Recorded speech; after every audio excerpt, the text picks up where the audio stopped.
What's up, everyone? It's your favorite marketer and podcast host. My name is Prit. I'm the author of Zero to Four Figures, a marketing strategy consultant, and a digital entrepreneur. A few of the roles that I do take on, I'm a podcaster, YouTuber, Etsy shop owner, and a Skillshare teacher as well. All of the links are in the description box below if you would like to check it out. On this podcast, I shuffle between giving solo podcast episodes and bringing in experts to give you actionable steps on various marketing, business, and mindset strategies to help you grow the business you love. Today, I have one such expert with me, Kevin Hanegan. Kevin is a senior leader who likes to use data and analytics to transform, innovate, and continuously improve organizations to make them the best they can be. His passion is the intersection of business, technology, learning, and psychology. Kevin believes the world is constantly evolving, and we should always be evolving and improving ourselves in business and in our personal life. Through many, many years of working in a variety of businesses and industries, Kevin has been able to leverage technology and psychology along with data and analytics to improve organizational performance and transform businesses into high-performing organizations. Kevin frequently speaks and writes on topics of data-informed decision-making, future of learning, and growth mindset. Kevin lives in Massachusetts with his wife, Shannon, and their 4 children. Kevin, how are we doing today? Good. Wow, it's a great intro. Hopefully live up to it, but I'm doing great. I'm excited for this. Awesome. I'm super excited about this episode too. In this episode, we're going to be talking about the science of decision making. We're going to be talking a little bit about data literacy and implicit bias as well. But before we get into all that, Kevin, can you share your entrepreneurial story with us? How did it all begin? What was the starting point for you? Yeah, it's when I started out undergrad, I was actually a tech geek. I was a computer science and math major, and I still love those things. After graduating, I started in a company, working for a company as a software programmer, but I started realizing that it just wasn't giving me all the warmth. I was missing something, and I didn't think it was necessarily working for a company. I think it was a combination of everything. And I just happened to be taking a course at night and realized that I wasn't learning it. It wasn't connecting. And it kind of put me on this little mission of understanding how people learn and make decisions better. And that kind of inspired me to, I think there's a gap here, is people are driving forward, assuming the business is running like it was a decade or 2 decades ago. And things are so much more complex and fast-paced. There needs to be more thought about the skills for how do we work in a world like this. And really not much existed at the time. So it kind of just got me working on writing books and speaking to companies and helping them kind of maximize the decision. But it just happened to be that light bulb moment where I was like, oh my God, we're not evolving our brains like as fast as technology is. And that's a problem. That's awesome. And I think it kind of resonates with my journey as well. I'm an engineer by degree, and then I completely pivoted. But a lot of my, marketing strategy consultancy is based on business, engineering, technology, as well Exactly. as, the psychology part of marketing as well. So I definitely find some synergy over there. So thank you so much for sharing your journey with us. So let's begin with the first question of what you are an expert in, and what exactly is data literacy according to you? Yep. And I want to stress to people, don't be freaked out by the word data. So I think that's the first thing that we see is everyone's like, oh, I'm not a scientist. I'm not a statistician. I'm not a mathematician. To me, data literacy is anything you see in the news. It doesn't have to be numbers. It could be information. It could be stories, any visualization you see. Think about COVID, how many charts we saw in the news. How do you apply critical thinking to that to maximize your interpretation? Think of data as like a puzzle. And the more we know about it, the more we understand what it really means. But data, what's interesting about it to me is data, it's an absolute truth. It's not wrong or right, but how we interpret it is subjective. So how you interpret a number for you might say, I don't know, I have 100,000 podcast viewers. You might say, that's great. I might say, or you might say, man, that's not that much. I might be like, oh, you kidding? I have 10 podcasts. That's amazing. So the interpretation of it is subjective. And data literacy is about getting everyone's perspective that relates to the numbers and the data you're seeing and the information, and how do we ensure that we're understanding it properly. So to me, the opposite of data literacy is you see something that you think is telling you something, but it really isn't. And then you go and make a decision based off of it, which happens to be an incorrect decision. What's interesting is it's not a technology skill, it's a soft skill. It's about critically thinking. It's about active listening. It's about mitigating bias, challenging assumptions. So anyone in the world should be able to increase their data literacy. Yeah, I do have one follow-up question on that. So what are some of the signs that the thinking part of the data, the extraction of the data is incorrect, your assumption or your, I guess I would say, analysis of the data is incorrect? What are some of the signs that we can look out for? I think the first sign, and it's a great question, is maybe not even a sign. It's just we all have to be aware that it might not be accurate. Like there are a lot of people that see data and say, that's my point. Like you're answering, but you don't see the perspective. So obviously long-term signs could be your decision you made from it is less than ideal. More short-term ones is your intuition, your gut might be saying, this is the right answer, but you might be getting pushback from stakeholders. You might be getting pushback from colleagues because they're seeing it differently. I say as a rule of thumb, when I see a piece of evidence or data, and again, it doesn't have to be, let's use a basic example. So my printer breaks and I go to Amazon and I want to buy a new printer. Well, what's the data there? It's all those reviews, so much valuable reviews. What if one of the reviews says, this printer is junk, I can't get it to print? So as humans, our first reaction is to say, why would that person be lying? It must be junk. Let's move on. But maybe that person didn't read the user manual. Maybe that person made a mistake and isn't telling us. So we have to challenge, well, okay, maybe that's misleading. Let's go look for more data. And maybe 2 or 3, reviews down below, it's like, I don't know what that person was doing. I read the manual, the printer works great. And that process of challenging the review is really the first sign here. Is if we're not challenging anything, politely challenging it, then chances are we're missing something and we're not being fully data literate. The world's too complex for anything to be that simple. I completely agree with that. And my thought is, so when it comes to data, I think people can get overwhelmed with it. Some people think that data, as you said in the beginning of this entire podcast, is that people get scared when they hear the word data. So what is one way that they can reduce the overwhelm of data? Because how much data is too much data? There comes a point. So how do you get to a point where you're not there, but at the same time, you have enough data to actually make a decision? Yeah, I'm going to give you my answer, and then I'm going to kind of explain it and go back to it. So I think the best way to do that is make sure you intentionally focus beforehand on what do you want with it? Like, what's your question? What's your goal? And in the story there is, let's imagine you're given this amazing haystack that's like 10 stories tall, and someone says, go find the needle in it. I'm going to be overwhelmed. Everyone's going to be overwhelmed.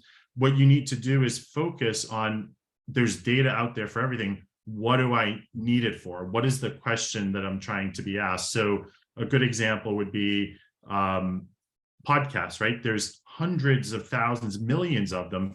What do people do in things like Spotify and Apple Podcasts? Is they filter to, what are my interests? Is it business? Is it entrepreneur? Is it pop culture? And that's what they need to do with data, is filter it. So I don't want to just look at all of this data about my business if I don't know what I want to get out of it. So first step, ask the question, what's the decision to be made? Do I want to increase revenue? Do I want to increase profit share? Do I want to increase market share? All of those, the data sitting out there. But if I'm looking at all of it, I am going to be overwhelmed and I won't be able to focus. And so part of the technical term around that is called signal and noise, is there's so much noise out there. we need to focus in on what's relevant, and it starts by asking the right question. So if anyone's listening, like, well, I don't know what question to ask. If you're an entrepreneur, start with the outcome. What do you want as a corporate goal? What do you want to do with your impact on society? And then work backwards and say, well, what do I need to know to do that? Do I need to know like what the market is, what the shares are, what my customer demographics are? And if you work backwards, you're filtering down that haystack into something that's not overwhelming. I think that's fantastic advice, because oftentimes when people hear data, as we mentioned before, it can get overwhelming because there is a lot of data out there. If you really want to go looking for it, there's a ton of data. But I think narrowing down to what is the outcome that you want and working backwards, I think that's a fantastic way of approaching this entire data and just not feeling too overwhelmed by that. You talked a little bit about intuition. And for me, I personally believe that even though data and intuition are probably on the opposite side of the spectrum, I think that they actually go hand in hand. What are your thoughts on it? What's your thought on it? Number two, how can we kind of mix data, which is one end of the spectrum, along with our intuition? How do we enable data to support our intuition, or vice versa?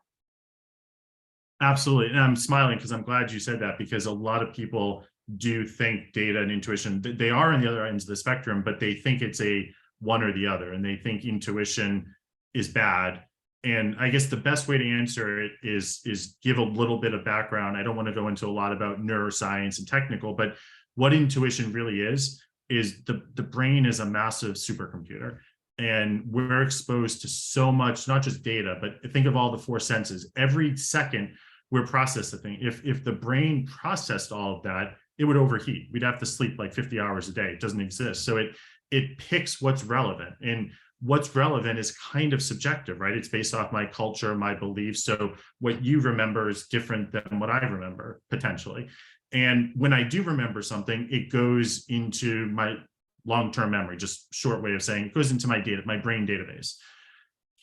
2 years ahead, a situation comes in and my brain's like, it's relevant. And unconsciously or subconsciously, I don't know this, it's going into the database and it's saying, find anything that happened to me in my life where this was relevant.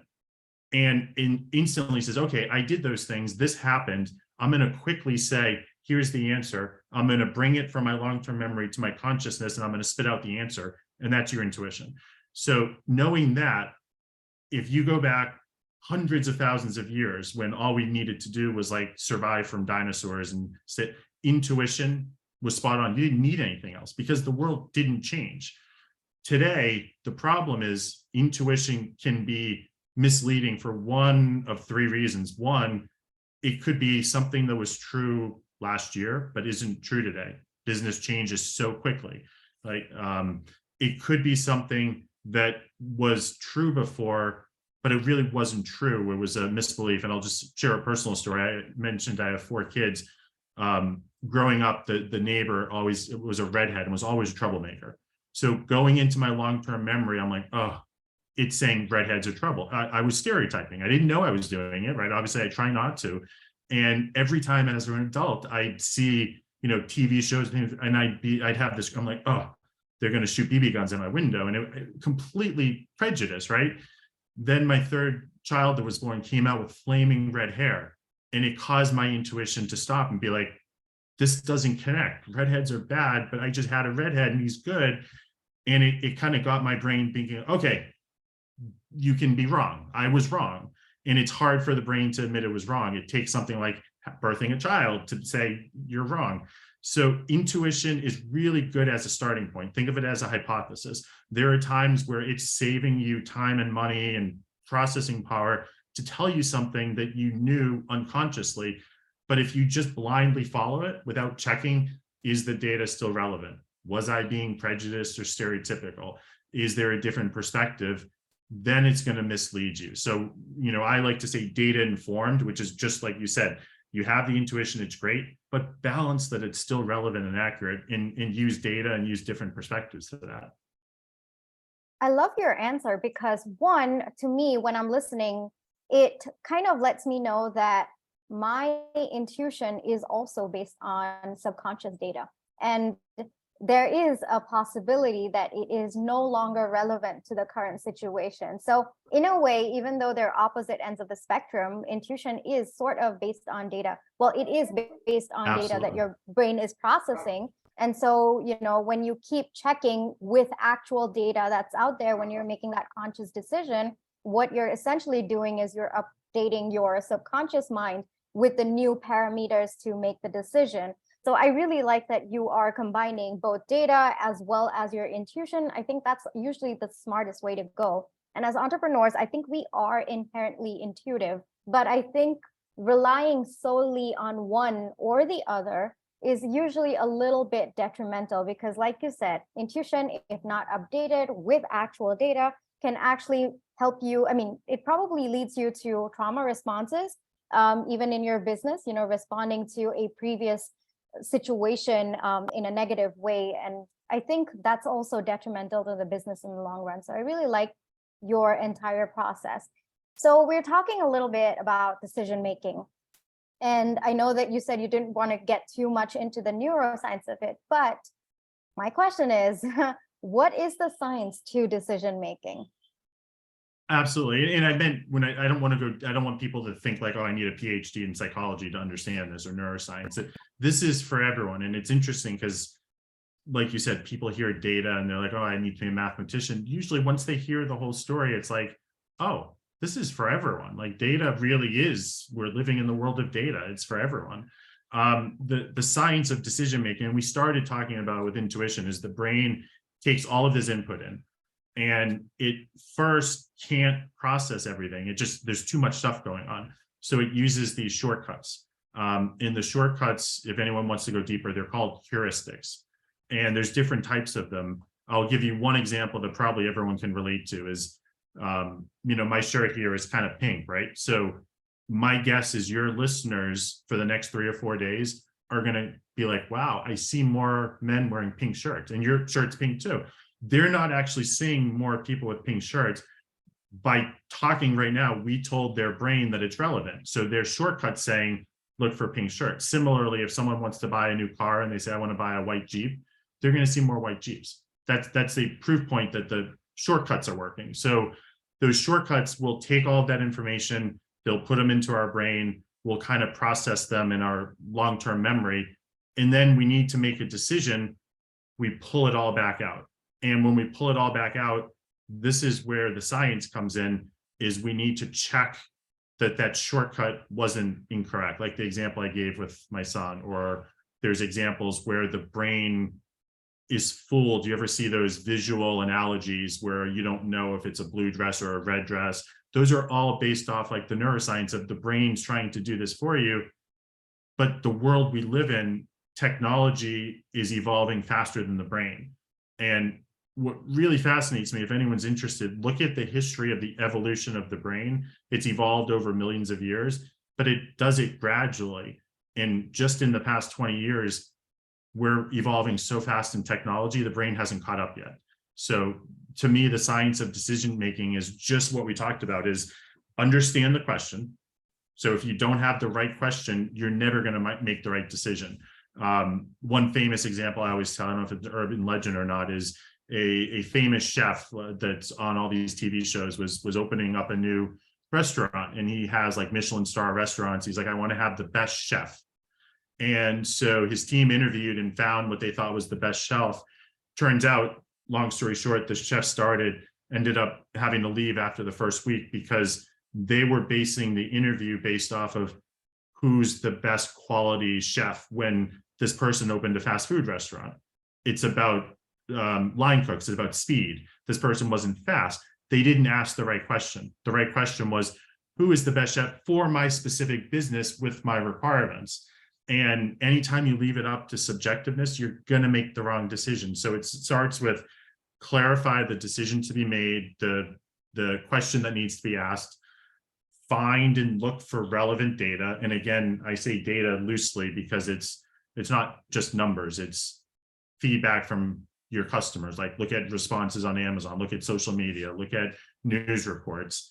It's then doing some type of interpretation of what is that data trying to tell me? So this is where you do get into some type of analytics. But the key thing is, even if you're an entrepreneur, you can outsource stuff to an analyst. You don't have to do it yourself. You say, here's my data, here's the question, give me those insights. And then most importantly, once you have those insights, this is the critical part that I think most people forget. You need to fact check those. You need to balance those against what I call the human element. Do I have any assumptions? Is my mental model outdated? Do I have any implicit bias? And it's not technical. So I'll give you a personal story. Again, I mentioned 4 kids. Another kid I have has a lot of, he's on the autistic spectrum, and he has lots of behaviors when he was younger in school. So they were taking data and they were showing my wife and I in a team meeting, his behaviors are escalating. The data was not wrong. It shows a line chart, exponentially many more behaviors. They're about to kick him out of school. And I'm looking through the decision-making they're making. They asked the right question, are his behaviors escalating? They grabbed the right data. The whole process failed because they made an assumption. Long story short, when we looked deeper in the data, we looked at the consequence. When he had a behavior, they sent him to the principal's office.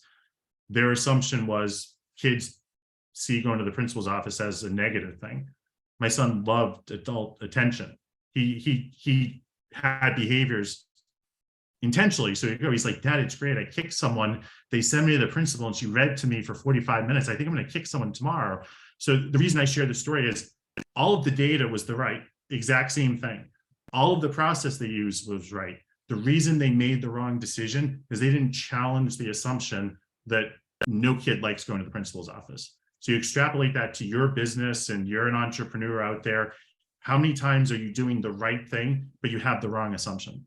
And it completely steamrolls your decision-making process. So you check the assumptions, you mitigate your bias, and then you ultimately make the decision and communicate it out. But the key thing is focus on your assumptions. I'd say 8 times out of 10, the reason it's flawed is you have an incorrect assumption.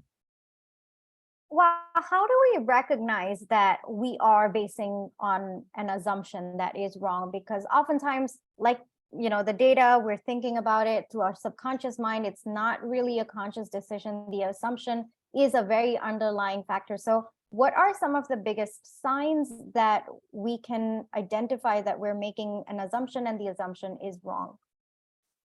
Yeah, a great question. I would say if we are not writing out or talking out loud our entire problem set, we're going to make an assumption. And so I'll give a story, an analogy. When our kids, a lot of it goes back to kids, when they're doing math, the teacher, at least where I grew up, will not give you credit if you don't show your work.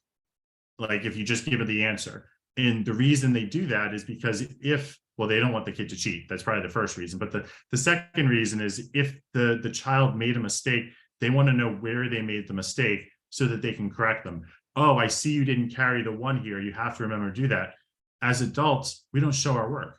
We come out and we say, here's my decision. I am going to do blah, blah, blah. So what I implore everyone is, it sounds silly, but write down your decision, share it with a colleague, use a decision journal, but show your work. I am doing this because, and there's a framework we use. So when it gets to the assumptions, like with the story with my son and the behaviors, I would have to list out, we send them to the principal. My assumption is no one likes going to the principal. And the more that I write it out, then you say, okay, look at everything you wrote and say, is there a situation where the opposite is true? So in that case, is there a situation where a kid likes going to the principal? Maybe I don't know, but let me ask. And it opens up that dialogue. I think that's absolutely fantastic advice, because I personally advocate every single person to have a business journal. It is something that I've mentioned in my book as well, because it's important. There are so many decisions that we make on every single minute of every single day, and it's hard to keep track of that. And I think by just having a business journal where you write down the thought process behind why you've made that decision is very, very important. It's not just about writing that decision down. And I also liked that you mentioned it's about retrospection.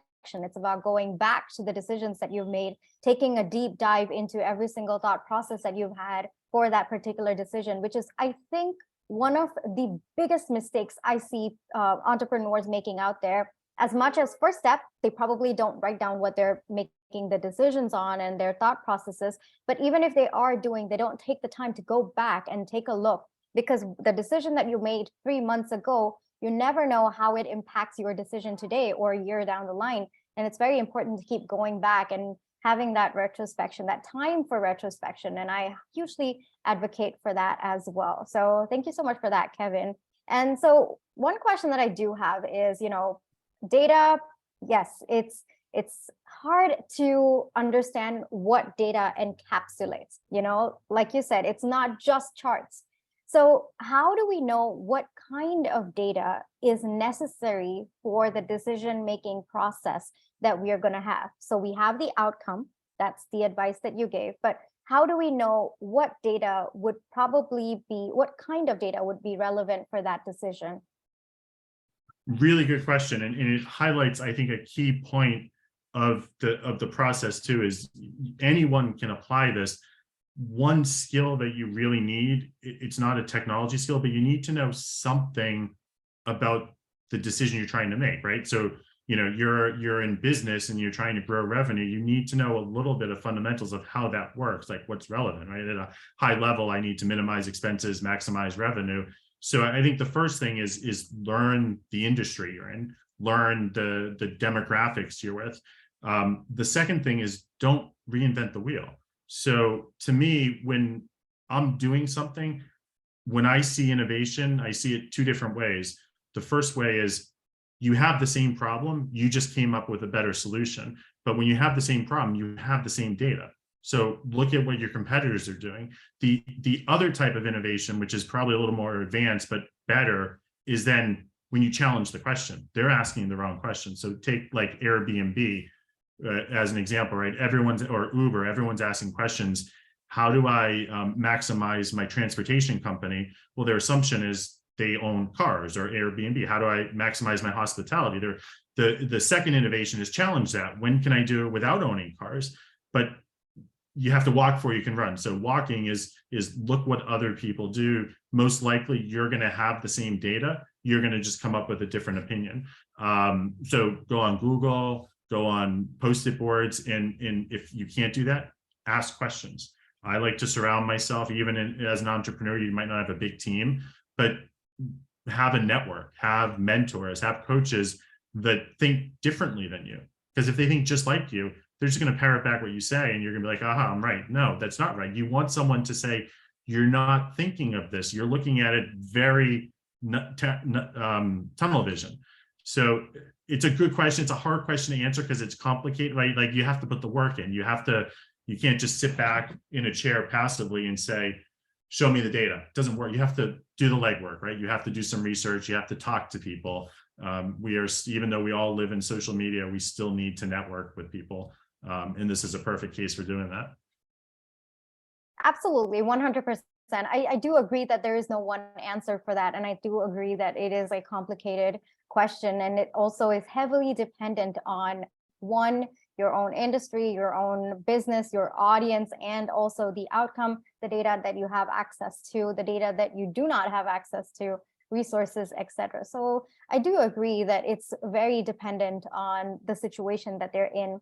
So for me as a marketer and as a marketing strategy consultant, I often, talk to clients. My job is to basically collect the data, find insights for that, and then help, kind of translate that into actionable steps. And one of the biggest catch that I've personally seen with my clients is that when they come to me, they usually have a problem of understanding how to convert the insights into actionable steps.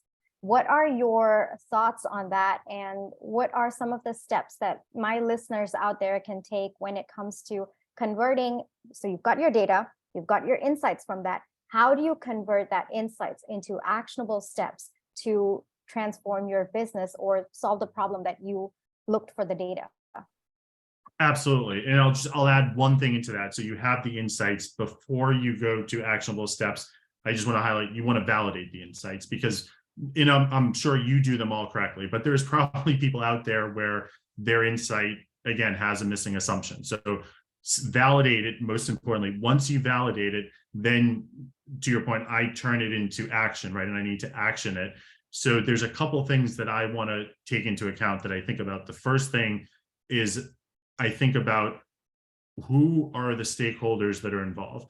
And many times organizations and entrepreneurs, they only think one direction. They think, well, it's maybe my customer or it's me. And so I like using processes where you think upstream, downstream, internal to your external org. You then almost do like personas. What do they care about? What are they like? What are their interests? And then I ultimately need to take that action that's going to impact these people and connect the dots on what I'm going to do. What I always like to think about is you have a brainstorming session, right? But you never pigeonhole it to one action is my first advice, because then you're putting all your eggs in one basket. And I will be completely blunt with everyone. Most of the actions you're going to take are probably going to fail, or fall, but you not fail. I don't like the word fail because it seems permanent. You're going to fall, but if you learn from it. So the other key takeaway is agility, speed. The companies that don't wait forever to make a decision, they make an action quickly, but then they iterate and learn from it and then improve it, are the ones that are innovating now. So I would say you have to turn into an action. Okay, I found that there is an untapped market of 18 to 24-year-old males in this region. Let's market to them. Let's test that out. Let's move forward. Let's try a sample with them. Let's try a pilot, and let's take the data and assess it and learn from it. A lot of organizations will say, there's the Holy Grail. I'm going to throw everything into it. And then, 6 months later, like, oh, it didn't work. And then they don't assess why it didn't work. So I'm probably rambling a little bit on this one, but it's a great point. You need to understand the stakeholders, what's relevant to them. You need to come up with multiple actions so that you're not putting all your eggs in one basket. And you need to be okay to do it quicker, but just learn from it. And that's the hardest part, because you had touched upon it before. People don't like going back and assessing retrospective. People don't like to fail. People feel like if fail is failure. And to me, it's not the same thing. You can fail a project and it be successful. I think Ben Franklin said that, which is just like the best quote in the world, right? Failing is not failure. And as long as we embrace that as entrepreneurs, I think the world's endless. But it's that you mentioned the word mindset in the beginning. You have to have that open mindset that fail is not failure. I completely agree with that, because I haven't given it much thought, but now that you're saying it, I did think about it. And usually when I'm, advising my clients, there's 3 or 4 actionable steps. It's never just one actionable step that I give, because I think that also the decisions that you make from the data, I think that they intermingle to some extent. I don't think that just one strategy works. I think it's usually a culmination of either existing strategies that finally pick up or shift, or external factors, or other strategies that actually culminate and come together at that point in time. So I hadn't thought about that, and you just mentioned it, and I was like, oh yeah, that's actually true. I never just give them one, because I know that it can't stand on its own. And I think that's very important for us to understand, that when it comes to converting that into actionable steps, one, like you said, the speed really matters. I think that's also one more thing that we can talk a little bit more about, the speed at which we make decisions, because especially for entrepreneurs, most of the times we're in unknown territory, right? And that can make the whole decision making process very scary for us. So what are some of your thoughts when it comes to fast or quick decision making without, one, harming our business in that process, or number 2, without delaying further as well? Both sides of the spectrum. What are your thoughts on that? Yeah, it's a great point. I call this, so in like exercise and stuff, we have slow twitch muscles and fast twitch muscles, right? Slow twitch are the more like marathon running, and fast twitch is the speed. I think organizations are the same. As we have a lot of organizations that are slow twitch. They're the monolithic ones that just chug along. But today's world, to your point, we need these fast twitch ones. And there's actually a framework that I want to mention that I think everyone should research, and it's called the OODA loop, OODA. It was actually originally invented by the US Air Force, but it's used in business now. It's all around the speed at which you make decisions and orient yourself and learn from it. So in the military, it was used to fighter planes that were not as good as the competitors. It was used to outmaneuver the competitors, even though they were inferior, and it won. And then they applied it to business. How do you outmaneuver your competition? It's by being agile and iterating quicker. So the speed. Amazon CEO Bezos, I think it was probably like 5 years ago, he was actually asked a very similar question, and he shared his response, and he said, "We will never have full certainty. It's always going to have some uncertainty. We're never going to have enough data." At Amazon, and he was talking to his shareholders, he said, "I'm going to commit to you that I'm going to make a decision with about 60 to 70% of the information that I need, knowing there's about 30 to 40% that I just don't have, but we don't have time to wait for it. But I promise you that I am going to iterate and assess right away and quickly fix." And that's kind of what the OODA loop is his level was 30 to 40. Now, what you need to apply as an entrepreneur is the other variable in that is, what is your level of risk, like, that you're comfortable with? So in business, if I'm talking about, as a side job, I want a hobby, there's low risk. If I'm talking about I work for NASA and I'm going to put men in space, very high risk. It's life or death. So you need to calculate, what am I comfortable with, right? In terms of going forward with an unknown. You obviously don't want to put your life savings into one basket, right? But at the same time, the faster you can do this, knowing there's risks, and the faster you can iterate through it, the better off you're going to be. So I'd encourage readers, go on Google, research OODA loop. It's a good framework for doing this quickly. But before you even start, just sit back and say, what is my personal risk profile? What am I willing to do? And obviously, the faster you can do it, probably the more innovative you're going to be ahead of people. But if it doesn't work right and you don't have the ability to be that risky, then it's going to backfire. So unfortunately, it's not a simple answer for everyone, right? It depends on everyone's, environment, risk, comfort level, but it's a framework you can use at least. I'm definitely going to check it out. I've not heard of this framework before, so I'm definitely going to check it out. I'm also going to put the link in the description box below if you guys would like to check it out as well. And so, Kevin, I think I'm going to wrap up this entire episode. We've spoken so much. There's been so much of information. If there's one advice that you would like to leave for my listeners, what would it be? Everyone, whether you're an entrepreneur, a stay-at-home parent, someone in a corporate world, has to accept that data is here to stay. And data is not numbers. Data is news, it's evidence. Think about COVID, all the things you saw. So my one piece of advice is embrace data, information, evidence in decision-making. Just be aware that there's processes that will help you. Don't shy away from data. It's here to stay. It's driving everything, especially in entrepreneurs. You're going to create the best product, the best offering that no one's ever seen before. You're going to do it because of data, but you're also going to do it because of your brain. And you just have to combine the two. And it's a superpower. Don't use one or the other, use both.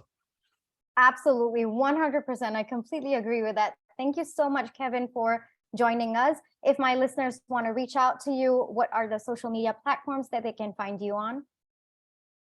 Absolutely. They can go to my website, kevinhanegan.com, or they can go on LinkedIn. I think there's 2 Kevin Hanegans in the world. So it's me or one other one, but you can tell by the title. I don't necessarily use social media that much. I haven't really gotten into it, and I get distracted. So LinkedIn, website, I write some blogs on different sites, but they're all linked from my website. So perfect. I'm going to put all of the links in the description box below. Kevin, thank you so much for joining us. And for those of you who are listening all the way up until here, thank you so much. I will catch you in my next podcast episode. Bye-bye.